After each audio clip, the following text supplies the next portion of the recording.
Exodo Kabanata 30, talata 10. Kaya ngayon lumapit ka at isusugo kita kay Paraon upang iyong ilabas ang aking bayan, ang mga anak ng Israel mula sa Ehipto.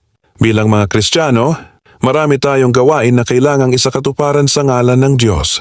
Madalas, binibigyan niya tayo ng mga tungkulin na tila imposible. Pakiramdam natin ay hindi tayo handa, walang sapat na karanasan at natatakot. Dapat nating tandaan na hindi natin ganap na nauunawaan ang karunungan ng Diyos. Ang kanyang mga kaisipan ay mas mataas kaysa sa ating mga kaisipan at ang kanyang mga paraan ay mas mataas kaysa sa atin. Tiwala tayo sa kanyang kaalaman ukol sa mga gawain na itinalaga niya sa atin at sisimulan natin agad ang ating gawain.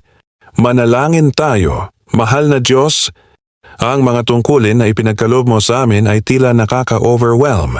May pananampalataya kami sa iyo